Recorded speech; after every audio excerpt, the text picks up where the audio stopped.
Sa CES 2023, ipinakita ng Climb ang kanilang bagong ideya ng isang automatikong sasakyan na likha sa tulong ng Total Design at Audi. Ang futuristikong sasakyang ito ay nakatakdang magsilbing multi-purpose na pagpipilian para sa transportasyon na kayang magampanan ang gawain at libangan sa lungsod. Nilagyan ng autonomous driving technology, ang Climb ay naglalayong magbigay ng maginhawang biyahe sa pamamagitan ng cutting-edge AI at networking capabilities. Kilala ito sa modular na disenyo na nagpapadali sa pagdock sa iba't ibang istruktura tulad ng residential at commercial buildings na nagpapalawak ng gamit nito higit pa sa simpleng transportasyon. Bagaman nasa early stages pa lang ng pagdevelop ang Climb, walang opisyal na impormasyon sa presyo sa ngayon, ngunit inaasahang ito ay maihaharap sa mataas na market segment bilang isang premium na produkto dahil sa kanyang advanced na teknolohiya at natatanging disenyo. Ang VRCo XP4, isang modernong electric vertical takeoff and landing plane, kilala bilang hyper-luxury supercar of the skies, ay kayang mag-accommodate ng 4 na tao. Ang bilis at kahusayan nito ay nagmumula sa 4 na turbofans na maaaring i-tilt at i-rotate. Mayroon itong ballistic parachute para sa mga mapanganib na sitwasyon. Ang XP4 ay isang multi-purpose na solusyon sa transportasyon na maaaring lumipad at magmaneho sa mga kalsada.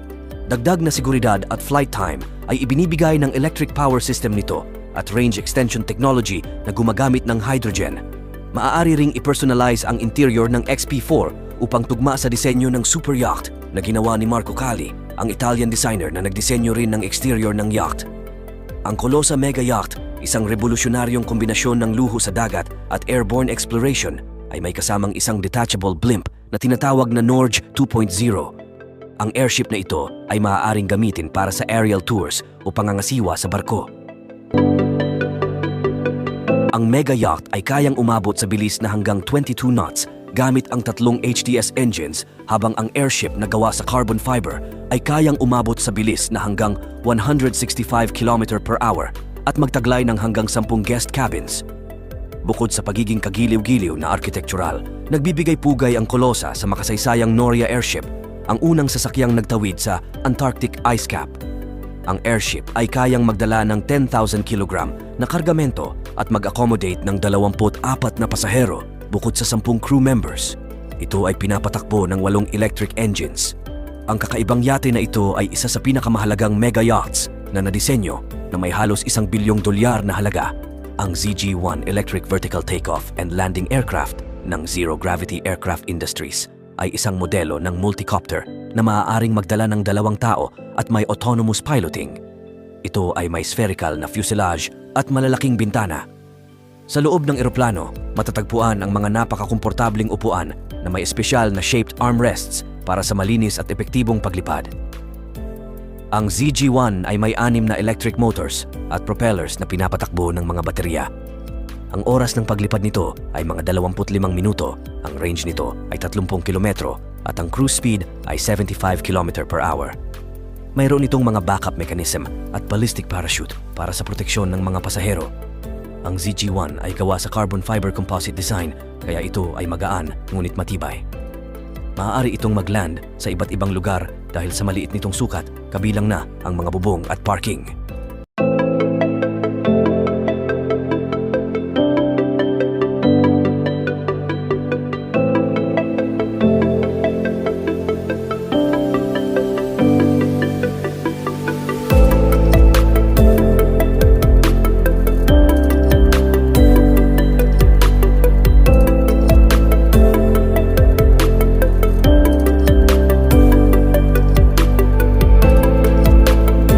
Si Pangosterat, na inimbento ng Pangoster Pier Paolo Larini at ng Larini Design Studio, ay itinuturing na pinakamalaking floating metropolis sa mundo. Inaasahang may habang 550 meter at lapad na 610 meter ang istrukturang hugis tartaruga na ito, na doble ang laki kaysa sa Roman Coliseum. Maraming pagpipilian sa tirahan tulad ng mga palasyo, mansyon at super villas na maaaring mag-accommodate ng hanggang 60,000 katao. Inaasahang maging environmentally friendly ang Pangos gamit ang 91,600 horsepower na high-temperature superconductor engines, solar panels at wave-breaking wings na nagpapatakbo nito ng walang anumang polusyon. Ang Tirot ay plano na itayo sa isang shipyard na espesyal na ginawa para sa proyektong ito at inaasahang makakamit ang cruising speed na 5 knots sa loob ng 8 taon ng konstruksyon na may kabuuang gastos na 6.8 billion pounds.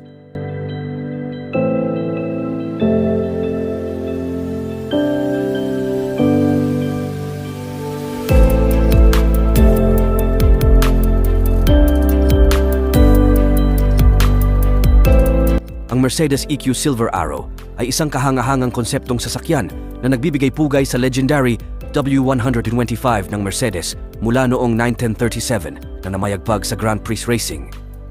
Ang driver ay napapaligiran ng panoramic screen na magpapadama sa kanyang ng kasaysayan ng kotse habang nagbibigay ng virtual racing experience at 3D projection ng environment.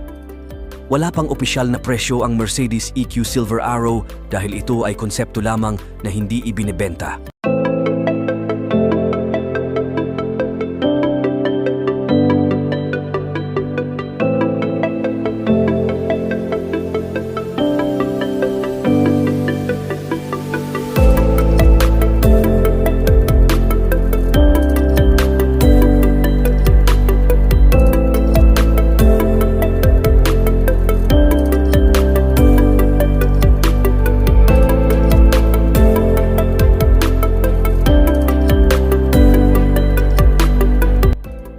Prototype ay isang revolusyonaryong mobile living experience. Ito ay isang state-of-the-art travel trailer na may patented design na nagpapahintulot sa madaling pagtaas at nagiging maluwag na living area sa isang simpleng pagpindot lamang ng button. Ang cabin ay maaaring i-rotate palayo mula sa exterior shell na nagpapakita ng isang deck para sa indoor-outdoor living at nagpapataas ng usable space ng hanggang 70%. Ang Roto ay nagbibigay ng automated setup para sa madaling camping at may kombinasyon ng classic design at high-end materials. Ang Audi Active Sphere concept ay isang visionary vehicle na nagtataglay ng utilidad ng crossover at elegansya ng sports car. Ito ay may sleek aerodynamic silhouette at espasyos na high-tech interior na maaaring baguhin mula sa stylish coupe patungo sa rugged pickup truck na may versatile cargo bed. Ang interior ay minimalist pero luxurious na may sustainable materials at cutting-edge infotainment systems. Ang Audi ay hindi pa opisyal na nag-anunsyo ng presyo para sa Active Sphere concept, ngunit posibleng magsimula ito sa mga $80,000 na nagpapakita ng kanyang advanced na teknolohiya at versatile design.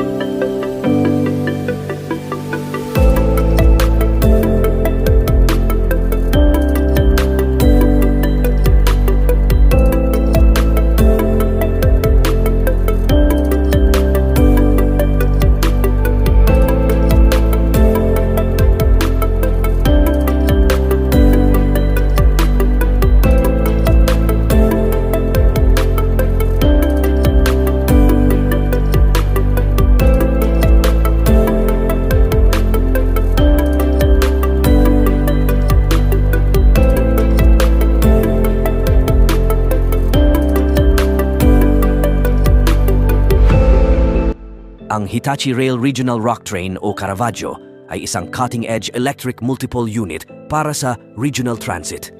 Ito ay isang double-decker train na resulta ng mahabang eksperyensya ng Hitachi sa industriya ng train manufacturing, kasama ang pagdevelop ng 700 passenger cars at 200 electric trains para sa Italian rail network. Ang rock train ay natatangi sa mataas na kapasidad nito sa electrified lines at maaaring umabot sa mga bilis na hanggang 100 km per hour. Ito ay may mga state-of-the-art na feature tulad ng Wi-Fi connectivity, energy-efficient LED lighting, video monitoring para sa kaligtasan ng mga pasahero, at smart air conditioning systems. Sa larangan ng regional transportation, ang rock train ay isang malaking financial investment.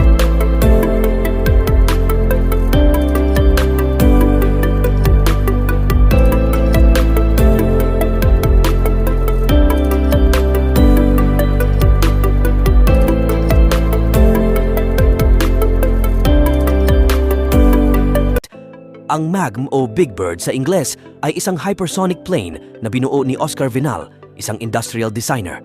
Ito ay may kahusayan sa paglipad dahil sa compact fusion reactor at multidirectional dielectric barrier discharge plasma actuators. Mayroon itong 500 na upuan na nakadistribute sa 2 antas. Ang Delta-shaped na eroplanong ito ay nagbibigay ng super tourist experience sa ibaba at premium voyage na tulad ng isang flying luxury cruise sa itaas. Ang MAGM ay may kakayahan na umabot ng top speed na Mach 1.5 at mabawasan ang travel times habang iniingatan ang zero emissions footprint. Bagamat nasa konseptual na yugto pa lamang, ang MAGM ay may inaasahang gastos na katumbas ng mga state-of-the-art na teknolohiya at onboard amenities nito.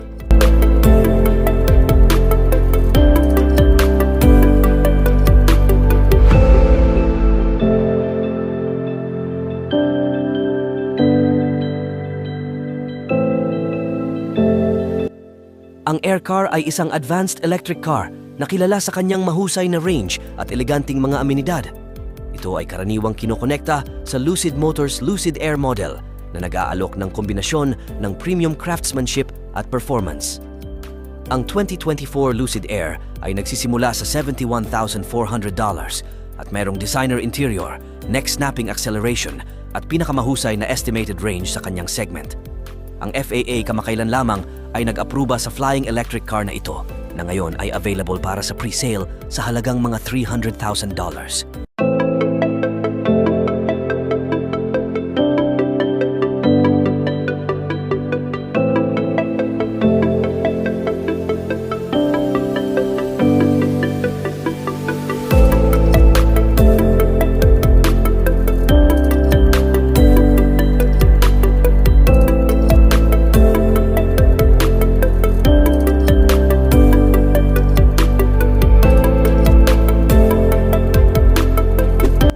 Ang Citroën Autonomous Mobility Vision ay nagtatampok ng Citroën Skate, isang self-driving electric platform na maaaring tanggapin ang iba't ibang pod configurations para sa iba't ibang layunin.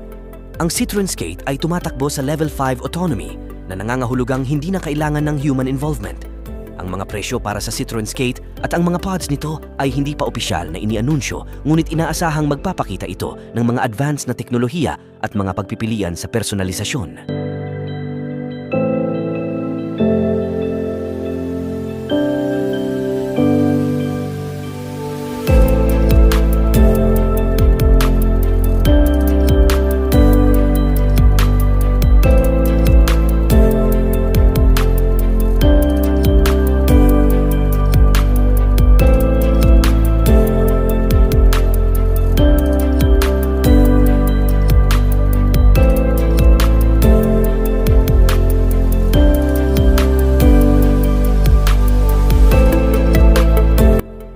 Ang Buick Wildcat EV concept ay isang disenyo ng kotse para sa hinaharap ng Buick's electric vehicle portfolio.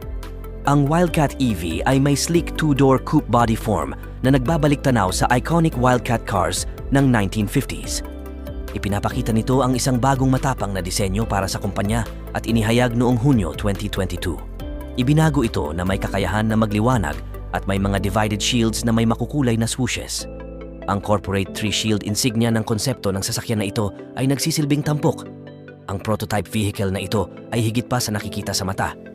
Naglilingkod ito bilang pundasyon para sa cutting-edge technologies tulad ng aromatherapy, biometrics at artificial intelligence.